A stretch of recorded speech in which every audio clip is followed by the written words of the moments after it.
Esta noche podríamos llamarlo el jueves en la noche de gran solemnidad. Y les voy a explicar por qué razón. Un sacerdote católico que quería bautizarse como miembro de la Iglesia Adventista. Vamos a Daniel, el capítulo 12 y el versículo 1 y 2. Vamos hasta el 3 en realidad. 1, 2 y 3. Dice allí, y quiero que recuerden cuántos eventos hay aquí. 4 eventos, muy bien. En aquel tiempo se levantará Miguel. ¿Qué significa se levantará Miguel? Lo hablamos anoche, ¿qué significa esa expresión? ¿Se levantará Miguel? Se cierra la puerta de la gracia, ya Cristo no intercede más. Es el primer evento, se levantará Miguel, el gran príncipe que está de parte de los hijos de tu pueblo. Ahora viene el segundo evento, consecutivo. ¿Y será qué? Tiempo de angustia, cual nunca fue desde que hubo gente hasta entonces. Es decir, primero se cierra la puerta de la gracia, luego viene el tiempo de angustia, y luego dice, pero en aquel tiempo, es decir, en el tiempo de angustia, tercer evento, que dice, será libertado tu pueblo, todos los que se hallen escritos en el libro. ¿Cuándo fueron escritos en el libro? Pues durante el juicio se confirmó que ellos merecían estar en el libro. Tercer evento. Y luego viene el cuarto evento, y muchos de los que duermen en el polvo de la tierra serán despertados. ¿De qué está hablando esto? De una resurrección especial, porque dice, muchos de los que duermen en la tierra, no todos, muchos de los que duermen en la tierra serán despertados, unos para vida eterna y otros para vergüenza y confusión perpetua. Una resurrección especial de los que traspasaron a Jesús y los que murieron en la fe del mensaje del tercer ángel. Y luego anoche comparamos esas 4 frases de Daniel 12, 1 y 2 con los comentarios que presenta Elena G. de White.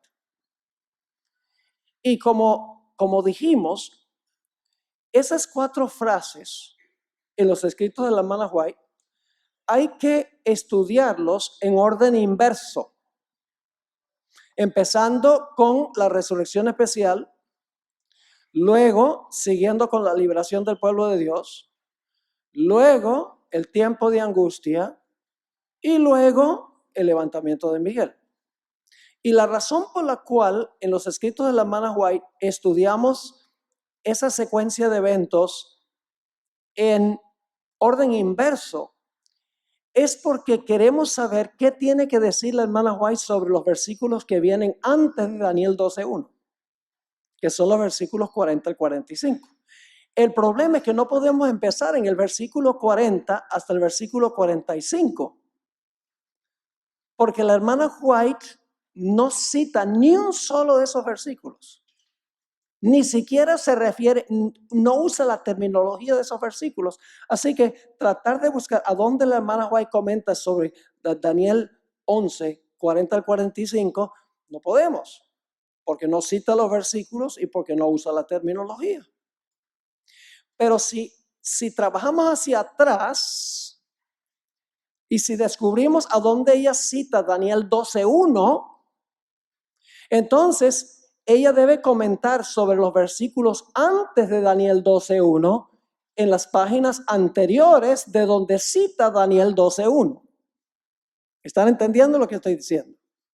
Y como estudiamos, la hermana White comenta sobre la resurrección especial en el conflicto de los siglos 6-21. Luego ella comenta sobre el segundo evento, el tercer evento, que es, ¿qué cosa? la liberación del pueblo de Dios en la página 619. Vamos hacia atrás. Luego ella comenta la segunda frase en el conflicto de los siglos, página 601. Y finalmente ella cita lo que ocurre en el primer evento, que es el levantamiento de Miguel, en el conflicto de los siglos, página 600. ¿A dónde esperaríamos entonces conseguir los comentarios de la hermana White sobre los versículos 40 al 45? ¿Antes de cuál página? Antes de la página 600. Estamos trabajando por deducción. Ahora usted dice, pero pastor, ¿cómo sabe usted que los versículos anteriores están conectados con Daniel 12:1? Vamos a leer nuevamente Daniel 12:1 y van a ver que hay una conexión con los versículos anteriores. Dice allí, en aquel tiempo se levantará Miguel. Paremos un momento allí. ¿Qué significa en aquel tiempo? ¿A qué tiempo se está refiriendo cuando dice en aquel tiempo? Tiene que tener una relación con los versículos anteriores, ¿sí o no? Uno dice en aquel tiempo. Bueno, ¿aquel tiempo cuándo? Bueno, tiene que ser en aquel tiempo que se describe, ¿dónde? Que se describe en los versículos anteriores. Es decir, los versículos 40 al 45. Ahora, yo quiero que nosotros miremos, no vamos a estudiar todo lo relacionado con los versículos 40 al 45. Les voy a lanzar algunas ideas de la secuencia y entonces ustedes pueden ampliar un poco más leyendo las páginas del conflicto de los siglos.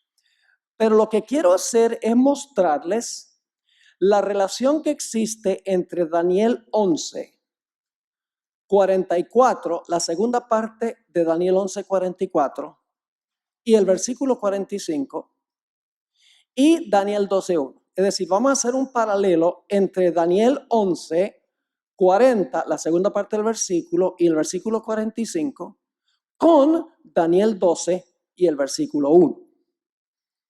Ahora, aquí está el paralelo. Vamos a encontrar que los eventos que se describen en Daniel 11, 44b, es decir, la segunda parte del versículo, y el versículo 45, en realidad son paralelos a lo que menciona Daniel 12 y el versículo 1. Son paralelos. Enfatizan los mismos eventos con el mismo orden, pero con un énfasis distinto. Ahora, ustedes van a entender lo que estoy diciendo. Les voy a explicar ahora. ¿Qué dice Daniel 11, 44? La segunda parte del versículo. Ya les vamos a hablar de la primera parte del versículo, pero por ahora quiero que se enfoquen en la segunda parte del versículo. ¿Qué dice Daniel 11:44? Si ustedes lo leen, dice que el rey del norte va a salir, ¿para qué? Con gran ira, para destruir y exterminar a muchos. Ese es el 11:44, la segunda parte del versículo. Va a salir con gran ira para destruir y exterminar a muchos. Y luego dice que va a colocarse en un lugar estratégico para cumplir su propósito. Dice en la segunda frase que el rey del norte coloca las tiendas de su palacio en un lugar estratégico entre el mar y el monte santo de Sión. Es decir, entre el mar Mediterráneo e Israel. Literalmente. Pero aquí no estamos tratando literalmente. Porque en realidad hoy en día el monte Sión o Jerusalén representa la iglesia fiel de Cristo, espiritualmente hablando. Y luego dice en la tercera parte del versículo que cuando el rey del norte coloca las tiendas de su palacio en un lugar estratégico para exterminar a los que están reunidos en Sión, que representa el pueblo de Dios, ¿qué va a pasar con el rey del norte? La última parte del versículo 45 dice que el rey del norte llegará a su fin sin que nadie le ayude. Yo pregunto entonces, ¿tenía ayuda antes? ¿Tenía ayuda antes? Sí, tenía ayuda antes, pero va a llegar a su fin sin que nadie le ayude. Así que 3 ideas en el versículo 44b y 45. Repito nuevamente. El rey del norte sale para destruir y exterminar a muchos con gran ira. En segundo lugar, se coloca en un lugar estratégico para ejecutar el decreto de muerte contra los fieles de Dios. Y en tercer lugar, no logra hacerlo porque llega a su fin sin tener nadie que le ayude. Ahora vamos a mirar Daniel 12 y el versículo 1. Daniel 12:1 dice que se va a levantar Miguel para hacer ¿qué cosa? Se levantará Miguel, aquel gran príncipe que está ¿qué? Oh, que está en favor de su pueblo, ¿sí o no? Es el defensor de su pueblo. Y luego dice que habrá un tiempo de angustia cual no se ha visto jamás. Y luego la letra C, o la tercera parte, el pueblo de Dios será ¿qué? Librado. Lo que estoy diciendo es que las 3 frases que encontramos en Daniel 11, 44b al 45 y Daniel 12:1 en realidad son paralelas. Pero el enfoque de los versículos 44b y 45 es sobre lo que hace el rey del norte, lo que sucede con el rey del norte. Mientras que Daniel 12:1 está hablando del pueblo de Dios y la liberación del pueblo de Dios. Permítame explicarlo de esta manera.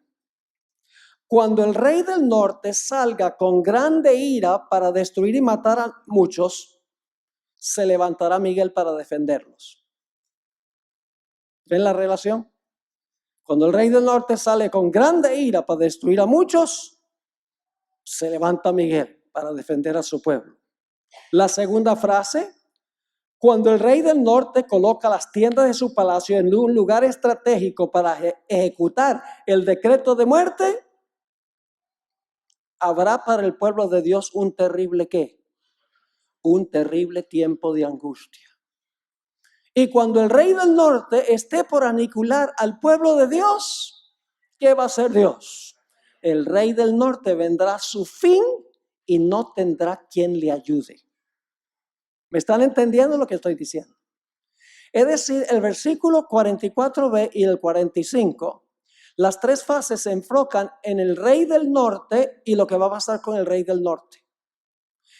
El capítulo 12:1 describe el centro es el pueblo de Dios y lo que finalmente va a pasar con el pueblo de Dios. ¿Le quedó claro ese punto?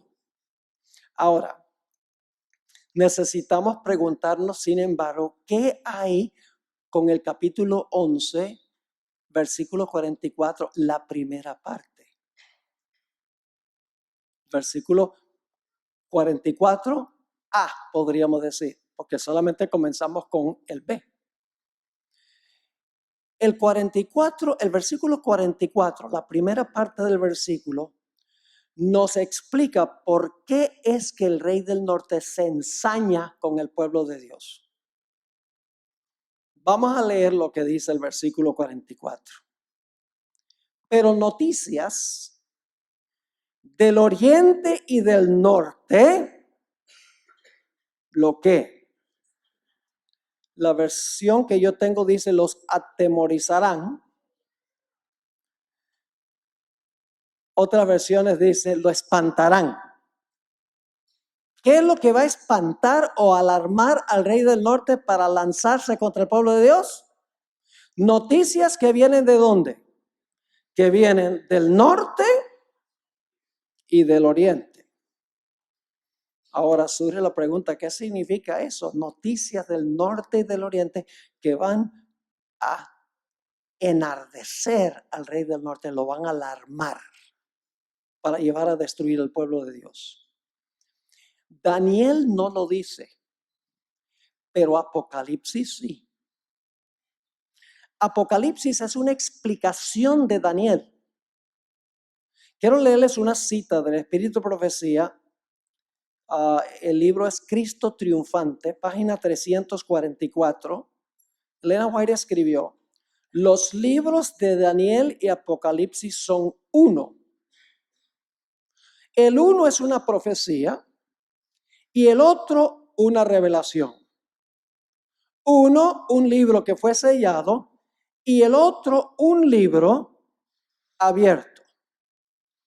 Es decir, Apocalipsis amplía y expande lo que está en Daniel. Es decir, Apocalipsis es una ampliación de esta profecía que estamos estudiando de Daniel 11. ¿Será que el libro de Apocalipsis tiene algo que decir en cuanto a noticias que vienen del oriente y del norte? Vamos a Apocalipsis 7 y el versículo 1 y 2. Apocalipsis 7 y el versículo, vamos a leer el 3 también. Apocalipsis 7 y el versículo 1 al 3. Vi también a otro ángel que subía ¿de dónde? De donde salía el sol. ¿Qué dirección del compás es eso? ¿Dónde? Del oriente. Algunas versiones dicen oriente allí. Así que viene otro ángel que subía del oriente. ¿Y tenía qué cosa? El sello del Dios vivo. ¿Qué es el sello del Dios vivo? ¿Qué es el adventista? A ver, ¿qué es el sello del Dios vivo? El sello es el santo sábado. Es decir, este ángel viene con el mensaje ¿sobre qué? Sobre el sábado. Y sigue diciendo, y clamó a gran voz a los 4 ángeles, a quienes se les había dado el poder de dañar la tierra y al mar, diciendo: no hagáis daño a la tierra, ni al mar, ni a los árboles, hasta que hayamos sellado en sus frentes a los siervos de nuestro Dios. ¿Cuáles son las nuevas que vienen del oriente? El sellamiento, el mensaje del sábado. ¿Y qué de las noticias que vienen del norte? Bueno, tenemos que entender dónde queda el norte. Nosotros generalmente pensamos de las direcciones del compás en forma lineal. Yo estoy medio aquí desubicado. ¿Dónde queda el norte aquí? ¿Hacia qué dirección? Ustedes me ayudan. Hacia allá. Ok. Nosotros generalmente pensamos norte directamente adelante, sur atrás, oriente la mano derecha y occidente la mano izquierda. Pero técnicamente hablando, el norte es hacia arriba, el sur es hacia abajo, el oriente es hacia la derecha y el occidente es hacia la izquierda. Es decir, el norte es arriba. Y fíjense qué interesantes son las cosas. En la Biblia, las direcciones del compás de Dios son el norte y el oriente. Las direcciones del compás de Satanás son el occidente y el sur. Y ustedes dicen, ¿por qué razón? Porque tiene que ver con el lugar donde se origina la luz y donde se originan las tinieblas. ¿A dónde comienza la luz? En el oriente. ¿Dónde alcanza su más grande intensidad? Cuando está encima de la cabeza, en el norte. ¿A dónde se oculta el sol? En el occidente. ¿Y a dónde alcanza su más profunda intensidad? En el sur o a medianoche. ¿Están entendiendo lo que estoy diciendo? Por esa razón la Biblia dice que el trono de Dios está ¿dónde? En el norte, allá en el cielo. Isaías 14, Lucifer dijo: iré a los lados del ¿qué? Del norte, y le quitaré el puesto al Altísimo. La ciudad donde gobierna Dios es Jerusalén. Y el Salmo 48, 1 y 2 dice que Jerusalén está a los lados del norte, donde está el trono de Dios. Es decir, El mensaje que viene del norte es un mensaje que viene del cielo, que espanta al rey del norte, el falso rey del norte, podría decir, porque Dios es el verdadero rey del norte. El rey del norte de Daniel 11 es un usurpador que dice que ocupa el lugar de Dios, lo mismo que hizo Lucifer. ¿Será que hay un mensaje que viene del cielo que va a espantar al rey del norte? Apocalipsis 18. Apocalipsis 18. Y los versículos 1 al 5. 18, 1 al 5. Después de esto vi a otro ángel descender del cielo con gran poder, y la tierra fue alumbrada con su gloria. ¿De dónde desciende este mensaje? Del cielo. ¿Y qué dice el mensaje? Y clamó con voz potente diciendo: ha caído la gran Babilonia, y se ha hecho habitación de demonios y guarida de todo espíritu inmundo y albergue de toda ave inmunda y aborrecible, porque todas las naciones han bebido del vino de su fornicación. Los reyes de la tierra han fornicado con ella, y los mercaderes de la tierra se han enriquecido de la potencia de sus deleites. Está hablando de Babilonia espiritual. La ramera que se sienta sobre muchas aguas, su nombre es Babilonia. La ramera representa una iglesia apóstata. Y luego hay una voz del cielo que dice que como Babilonia ha caído y esa habitación de demonios, guarida de todo espíritu inmundo, es necesario que el pueblo de Dios que está en Babilonia haga ¿qué cosa? Salga la decisión que ha tomado mi amigo José Antonio. Dice en el versículo 4, y oí otra voz del cielo que decía: salid de ella, pueblo mío, para que no seáis partícipes de sus pecados, ni recibáis parte de sus plagas. Porque sus pecados han llegado hasta el cielo, y Dios se ha acordado de sus maldades. ¿Cuál es el mensaje que enoja al rey del norte, el falso rey del norte, para destruir al pueblo de Dios? El mensaje que viene del oriente, que es el mensaje del sellamiento del sábado. ¿Y cuál otro mensaje? El mensaje que llama a la gente para que salgan ¿de dónde? De Babilonia, de las iglesias apóstatas. Eso es lo que enoja al falso rey del norte. Ahora, fíjense en esto. Hemos mirado lo que la hermana White dice en orden inverso. Hemos visto las 4 frases, ¿verdad? Resurrección especial, liberación del pueblo de Dios, tiempo de angustia, y luego entonces el cierre de la gracia. ¿Dónde esperaríamos encontrar nosotros el comentario de Elena G. de White sobre la razón por la cual se enoja el rey del norte? ¿Sería antes de la frase que dice se levantará Miguel, sí o no? ¿Sí me están siguiendo lo que estoy diciendo? Este es un trabajo como un detective que busca claves y entonces procura juntar todos los cabos. ¿Saben ustedes cuál es el capítulo que viene inmediatamente antes del levantamiento de Miguel? Ella empieza el capítulo que se titula El tiempo de angustia. Ella comienza citando Daniel 12:1.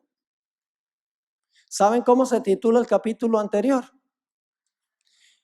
El mensaje final de Dios. Permítame leerles una cita o un par de citas.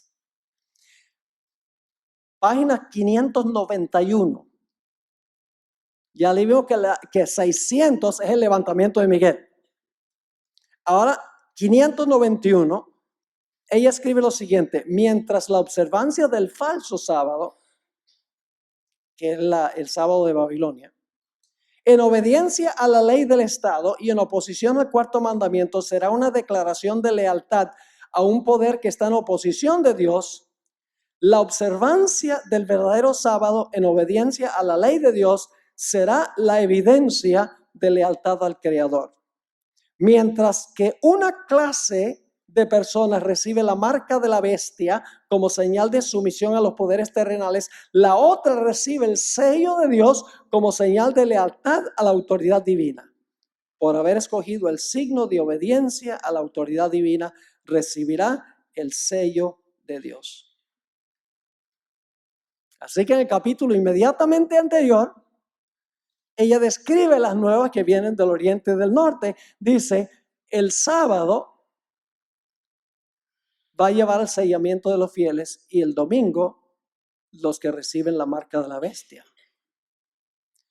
Y luego dice en el mismo capítulo, en la página 593, recuerdan que dice que cuando se proclama ese mensaje, los impíos se llenan de ira contra los que están predicando el mensaje. Ahora fíjense, en la página 593, en este mismo capítulo, ella escribió, el poder que acompaña a la proclamación del mensaje solo despertará la ira de los que se le oponen.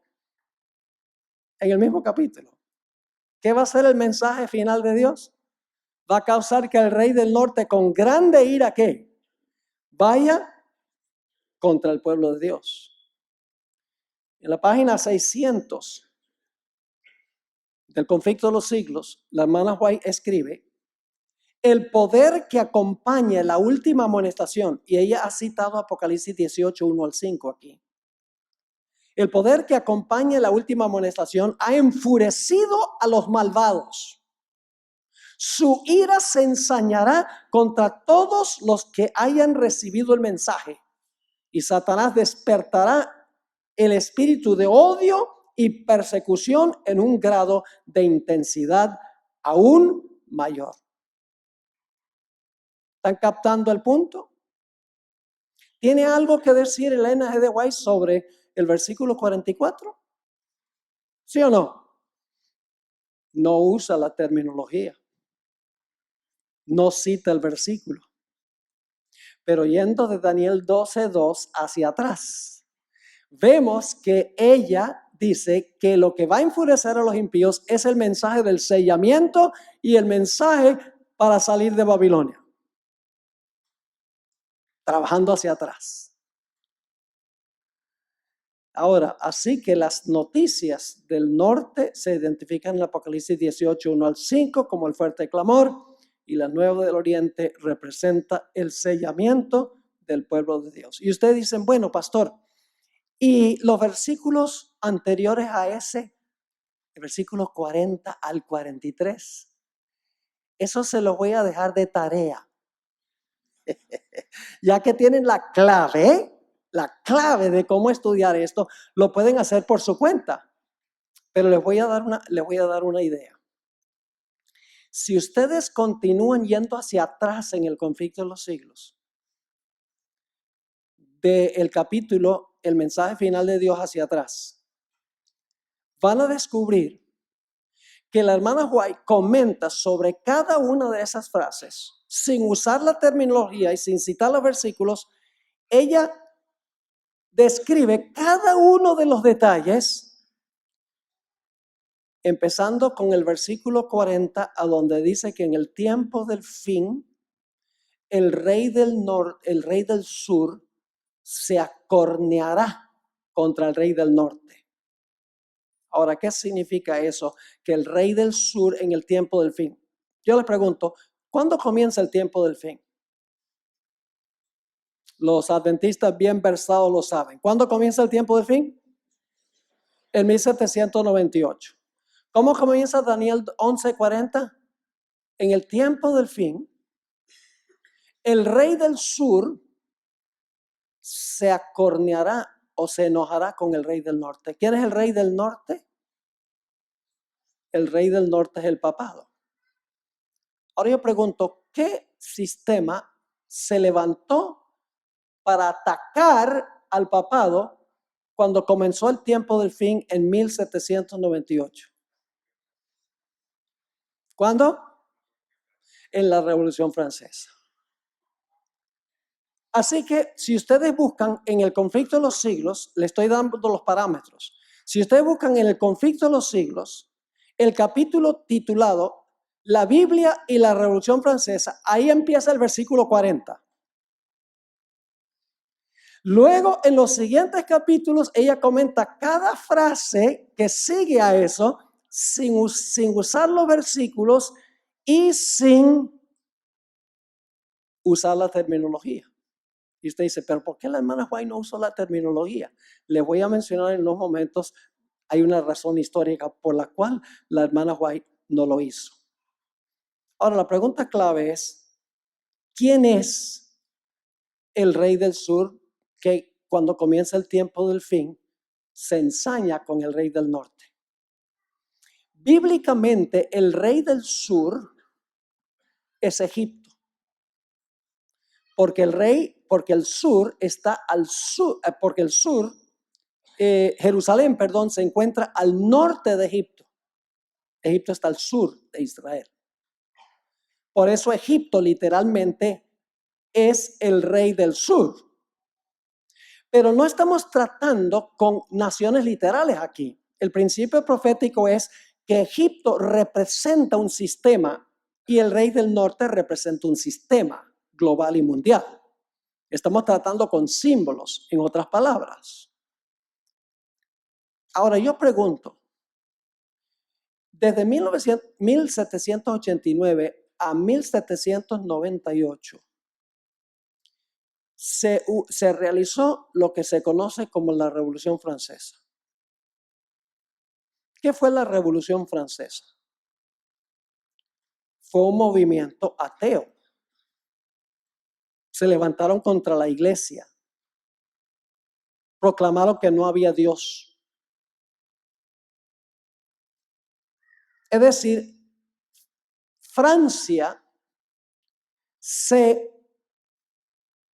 demostró una nación parecida a lo que había pasado en Egipto en los días de Moisés. ¿Qué dijo Faraón a Moisés? ¿Quién es Jehová? Yo no conozco a Jehová y no dejaré ir a su pueblo. Lo que caracterizaba a Egipto era su ateísmo, la negación del verdadero Dios. Yo pregunto, ¿es lo mismo que hizo la Revolución Francesa? ¿Francia en la Revolución Francesa? Sí, la misma cosa. Así que el rey del sur que se levantó contra el papado en 1798, inclusive el papa fue llevado cautivo, fue Francia, pero Francia manifestó el mismo espíritu que Egipto.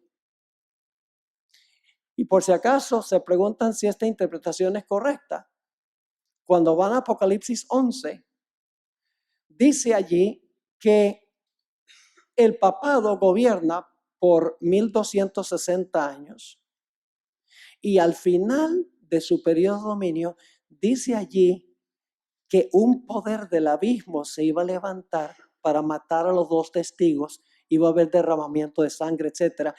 Y se le llama a ese sistema en Apocalipsis 11 Sodoma y Egipto. Y se refiere no al Egipto literal, sino a lo que existía en 1798 en el tiempo del fin. ¿Por qué se le llama a Francia Sodoma? Por el libertinaje que imperó durante la Revolución Francesa. Prostitución ritual, etc. Pueden leer el relato histórico de la Revolución Francesa. Terrible inmoralidad en la ciudad de París, primordialmente. Así que el rey del sur, que se acornea contra el rey del norte, es Francia. Pero luego, y solamente les voy a mencionar de paso esto, luego, si ustedes siguen leyendo la segunda parte del versículo 40, versículo 41, 42 y 43, van a encontrar que el rey del norte se levanta contra el rey del sur y lo vence. Es decir, el rey del norte se va a recuperar y va a prevalecer sobre el rey del sur, sobre el secularismo, sobre los gobiernos civiles que vinieron como resultado de la Revolución Francesa.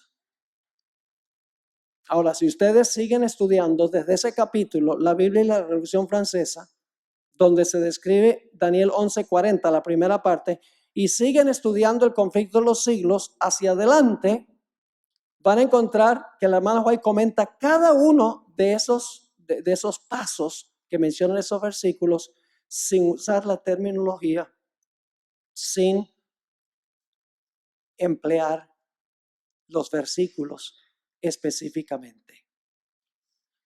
Ahora, ustedes se estarán preguntando, bueno, Pastor, ¿por qué la hermana White sencillamente no dijo o no usó la terminología, no citó los versículos? Hay una razón muy especial histórica.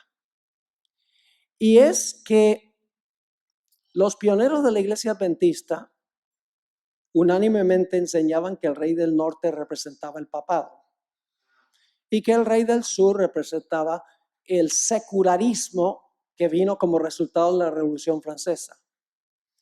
Pero en el año 1870 aproximadamente, Uriah Smith, quien era editor de la revista adventista del Review and Herald, altamente respetado, que había escrito un libro que se titula Las profecías de Daniel y Apocalipsis.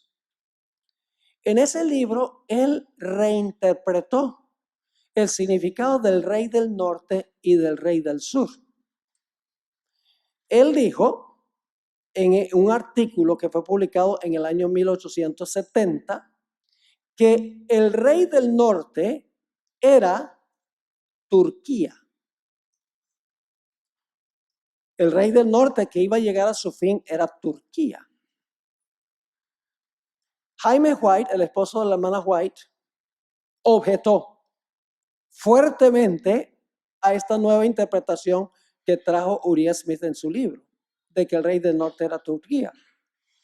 Jaime White dijo, no es Turquía, no hemos creído eso en la trayectoria de la iglesia adventista, y se formó un debate entre Jaime White y Uriah Smith. Jaime White era el esposo de Elena White.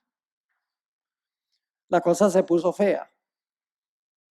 Y finalmente la hermana White le dijo a su esposo, mira, no discutas más con él, que es más importante la unidad de la iglesia que este asunto sobre el cual ustedes están peleando ahora. La hermana White sabía que para ese tiempo eso no era verdad presente. No significa que no es hoy verdad presente, pero para esa época no era necesario que la gente conociera lo relacionado con esa profecía de Daniel 11.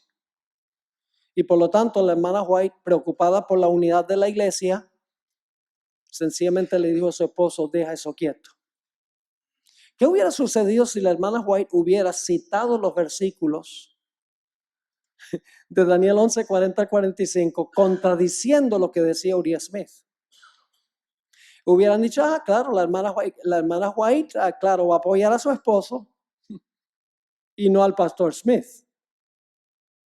Así que la hermana White comentó sobre estos versículos sin hacerlo obviamente para conservar la unidad de la iglesia. Pero cuando estudiamos con cuidado esto, nos damos cuenta que la hermana White subliminalmente sí explicó los versículos. ¿Me están entendiendo lo que estoy diciendo? Como hemos explicado esta noche. Ahí está. Y solamente hemos estudiado en detalle el versículo 44, 11, 44, hasta el capítulo 12 y el versículo 2. Pero podríamos ir hacia atrás. Sabemos que el versículo 40, la primera parte, se cumple en la Revolución Francesa. Así que el punto de comienzo de los comentarios de la hermana White sobre Daniel 11, 40 al 45 es la Revolución Francesa. Lo cual significa que entonces todos los otros eventos del versículo 40, 41, 42 y 43 tienen que venir después del capítulo la Biblia y la Revolución Francesa. ¿Está quedando claro este punto? Ahora, quiero mencionar un último punto para que puedan entender un poquito más este asunto. Otro error que cometió Uriah Smith en su libro, dicho sea de paso, era un buen erudito, era muy leal a la iglesia adventista, pero no todo lo que él escribió en su libro sobre Daniel y Apocalipsis es correcto. Hay ciertas cosas que él enseñó que no estaban en lo correcto. Una de esas cosas que él enseñó también es que cuando el libro de Apocalipsis menciona el secamiento del Éufrates, que ese es el Éufrates literal en Irak, que ese río se va a secar literalmente y le va a dar cabida a los reyes del oriente, los chinos, para venir, para cruzar el río. Hoy en día no es necesario secar el Éufrates porque hay aviones, helicópteros y naves anfibias y cohetes teledirigidos. El secamiento de un rito en Irak no tiene ningún significado profético. Nada de eso existía en los días de Uriah Smith. Él enseñó que el secamiento de Éufrates, para dar cabida a los reyes del oriente, en realidad se debía tomar literalmente, que era el Éufrates literal. Ahora la hermana White discrepó, pero también de una forma subliminal, donde hay que buscar en sus escritos la interpretación que ella dio. No fue obvia, sino que lo dejó suficientemente claro para que si uno estudia con cuidado, uno se puede dar cuenta que ella está comentando sobre el secamiento del Éufrates. Ahora, quiero compartir los siguientes detalles con ustedes. Esto está relacionado ya un poco con las plagas de Apocalipsis, que están relacionadas, vamos a encontrar con Daniel el capítulo 11. Primero tenemos el mensaje final de Dios que hemos estudiado. Nuevas del norte y el oriente, ¿qué hacen? Enojan al rey del norte. ¿Y cuál es el mensaje? El sellamiento, que es el sábado, ¿y qué más? El llamado que viene del cielo de salir de Babilonia. Luego vimos que esto lleva al rey del norte a querer salir, ¿para qué? Para destruir y matar a muchos. Ahora quiero leerles del Conflicto de los Siglos la siguiente cita. Cuando los que honran la ley de Dios hayan sido, esto se encuentra en la página 693 del Conflicto de los Siglos, capítulo Liberación del pueblo de Dios. Cuando los que honran la ley de Dios hayan sido privados de la protección de las leyes humanas, empezará en varios países un movimiento simultáneo para destruirlos. Conforme vaya acercándose el tiempo señalado en el decreto, el pueblo conspirará para extirpar la secta aborrecida. Se convendrá en dar una noche el golpe decisivo que reducirá completamente a silencio la voz disidente y reprensora.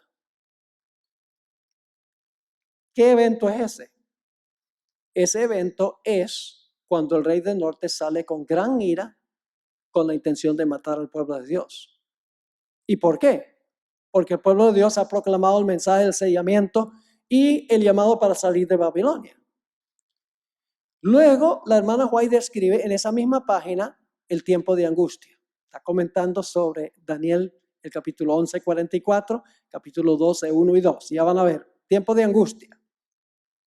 El pueblo de Dios, algunos en las celdas de las cárceles, otros escondidos en ignorados escondrijos de bosques y montañas, invocan aún la protección divina. Este es el tiempo de angustia. Mientras que por todas partes, compañías de hombres armados, instigados por legiones de ángeles malos, se disponen a emprender la obra de muerte. Coloca las tiendas de su palacio entre el mar y el monte deseable, donde está el pueblo de Dios. Y luego encontramos la siguiente cita. Entonces, en la hora de supremo apuro, que es el tiempo de angustia, es cuando el Dios de Israel intervendrá para librar a sus escogidos. ¿Están viendo la relación? Ahora, tenemos que relacionar con esto las tres últimas plagas. Porque las 3 últimas plagas describen cómo Dios va a librar a su pueblo. Sigo la cita de la hermana White en esta página. Multitudes de hombres perversos, profiriendo gritos de triunfo, burlas e imprecaciones, están a punto de arrojarse sobre su presa. Ahora escuchen. Cuando de pronto densas tinieblas. ¿Saben cuál es la 5ª plaga? Tinieblas. Pueden leerlo. Densas tinieblas, más sombrías que la oscuridad de la noche, caen sobre la tierra. Luego un arco iris que refleja la gloria del trono de Dios se extiende de un lado al otro del cielo y parece envolver a todos los grupos en oración. Así que cuando los impíos están por destruir al pueblo de Dios, ¿qué cae sobre la tierra? Oscuridad. Apocalipsis 16 dice que la 5ª plaga es una plaga de oscuridad. Ahora, ¿qué sucede cuando viene la oscuridad? Dice ella en la siguiente parte de la cita, las multitudes encolerizadas se sienten contenidas en el acto. Cuando viene la oscuridad, ¿qué pasa con las muchedumbres que quieren acabar con el pueblo de Dios? Las multitudes encolerizadas se sienten contenidas en el acto. Sus gritos de burla expiran en sus labios. Olvidan el objeto de su ira sanguinaria. Con terribles presentimientos contemplan el símbolo de la alianza divina y ansían ser amparadas de su deslumbradora claridad. ¿Sobre qué se sienta la ramera? Sobre muchas aguas. ¿Cuáles son las aguas sobre las cuales se sienta la ramera? Muchedumbre, naciones, pueblos y lenguas. ¿Cómo se llama la ramera? Babilonia. Yo pregunto, ¿la antigua Babilonia estaba sobre el río Éufrates, sí o no? ¿Ese era el río, esas eran las aguas de Babilonia donde se sentaba Babilonia? ¿Cómo no? Pero las aguas representan simbólicamente al final de la historia, ¿qué cosa? Muchedumbre, naciones, lenguas y pueblos. ¿Qué significa el secamiento de las aguas? Si la ramera está sentada en muchas aguas, significa que las aguas están ¿qué? Apoyándola. Pero ¿qué sucedería si las muchedumbres le retiran su apoyo? Cae. ¿Qué dice la cita? La cita dice, las multitudes encolerizadas se sienten contenidas en el acto. ¿Qué pasa con las aguas que quieran ahogar al pueblo de Dios? Son contenidas. No dice que se secan las aguas del Éufrates. Lo explica de otra manera. Y luego, por si acaso no están seguros de esto, luego la hermana White en la siguiente página cita los versículos que describen la 7ª plaga. Es decir, los versículos a donde habla de la 7ª plaga, ella los cita, pero no cita el secamiento del Éufrates ni cita la 5ª plaga de oscuridad. Sencillamente dice oscuridad, las muchedumbres se secan, las aguas se secan, y luego cita la 7ª plaga. Entonces yo pregunto, ¿tiene la hermana White algún comentario sobre el secamiento del Éufrates? Sí lo tiene. Pero, ¿cómo lo expresó la hermana White? Lo expresó de una forma donde lo podemos entender si estudiamos con cuidado, sin contradecir abiertamente el concepto que tenía Uriah Smith. Yo quiero leerles ahora, ya para terminar, la última parte de la cita que estoy leyendo. Esta es la página 693 y 694 del Conflicto de los Siglos. Esa medianoche, cuando Dios manifiesta su poder para librar a su pueblo, sale el sol en todo su esplendor. Sucédense señales y prodigios con rapidez. Los malos miran la escena con terror y asombro, mientras los justos contemplan con gozo las señales de su liberación. Noten las señales de su liberación. La naturaleza entera parece trastornada. Los ríos dejan de correr. Nubes negras y pesadas se levantan y chocan unas con otras. Y ahora ella va a citar la séptima plaga. En medio de los cielos conmovidos hay un claro de gloria indescriptible, de donde baja la voz de Dios semejante al ruido de muchas aguas, diciendo, hecho es. Séptima plaga. Sigue la cita. Esa misma voz sacude los cielos y la tierra.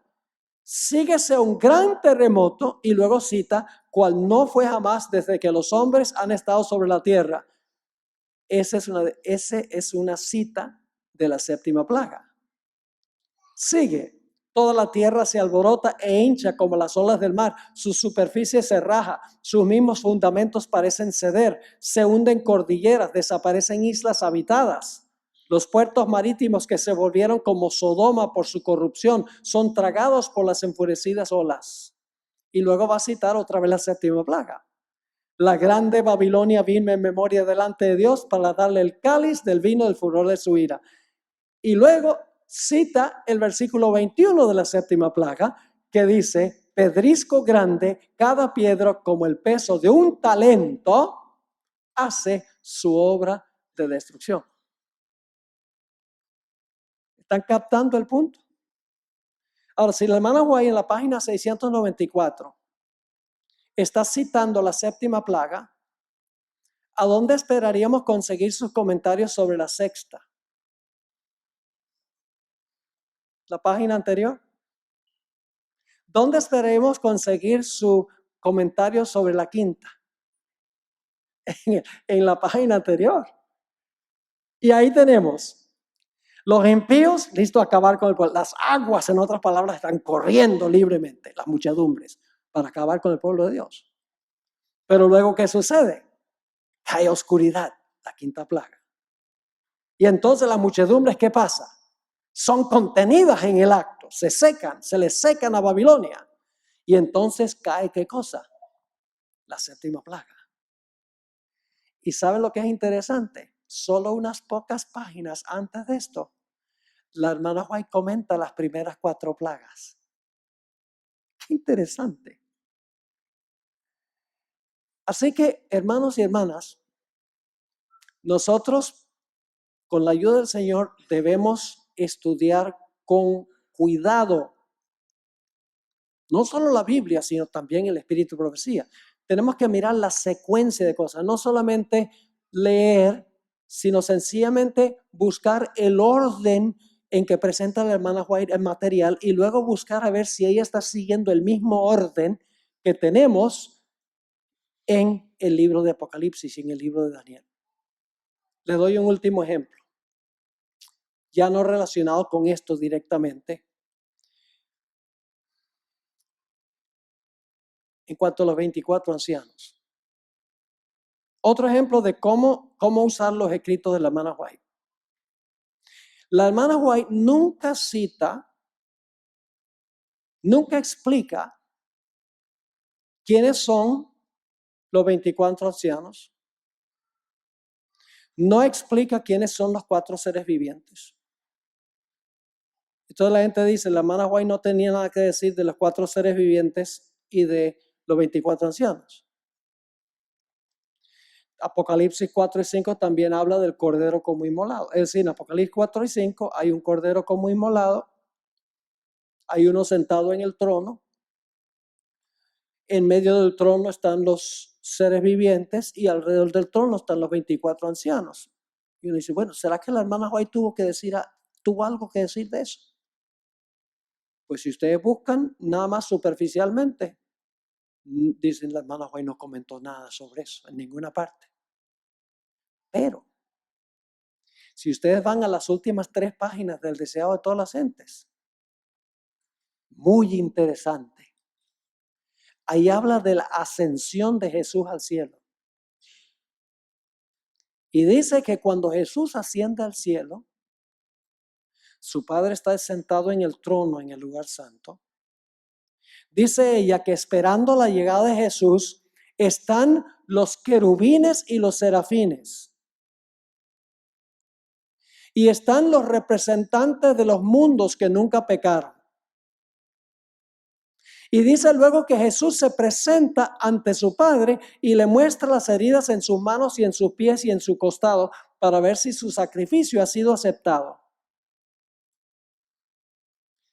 Si ustedes leen allí, no van a saber que ella está comentando sobre los 24 ancianos, los 4 seres vivientes, el cordero como inmolado. No lo sabrían, porque en Apocalipsis se usan los símbolos, pero la hermana White explica lo que significan los símbolos. Ella dice, los 4 seres vivientes son querubines y serafines. Los 24 ancianos son los representantes de los mundos que nunca pecaron. El cordero como inmolado es Cristo Jesús, que se presenta mostrando las heridas en sus manos, sus pies y su costado. Y el que está sentado en el trono, que Apocalipsis no identifica, ella dice, es el Padre. Yo pregunto, ¿la hermana White tiene algo que decir en cuanto a Apocalipsis 4 y 5? Claro. Pero no cita los versículos, sino que interpreta los versículos. Estas son las cosas que me demuestran a mí, hermanos y hermanas, que la hermana White tenía más que sabiduría humana. Tenía luz divina. Elena White no tenía sino 2 años y medio de educación primaria. Al principio casi no sabía ni leer ni escribir, pero esmerándose, estudió, leyó. Y escribió durante su ministerio más de 100,000 páginas de material, toda clase de consejos, en toda esfera de la vida. Y sus conceptos proféticos son precisos y exactos y están en armonía con la Sagrada Escritura. Y nos podemos beneficiar inmensamente leyendo sus escritos y comparándolos con lo que encontramos en Daniel y Apocalipsis. La hermana White una vez dijo que el libro que ella más apreciaba de todos los libros que escribió y el que más quería que recibiera el público era El Conflicto de los Siglos. Esa es luz para este tiempo.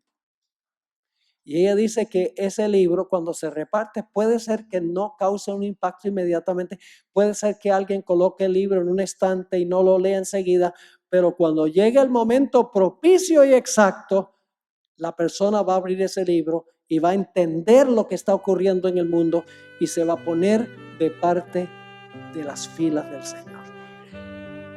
Así que, hermanos y hermanas, en cortas cuentas, este es el estudio sobre Daniel 11. Yo sé que es a grande rasgo porque tiene muchos detalles, pero ojalá que, aunque no hayan entendido todos los detallitos, ojalá que hayan asimilado el método, la importancia de estudiar en detalle la secuencia, donde la hermana White puede estar comentando sobre los versículos que encontramos en Daniel y Apocalipsis, y entonces encontraremos una ampliación del contenido que tenemos en la Sagrada Escritura.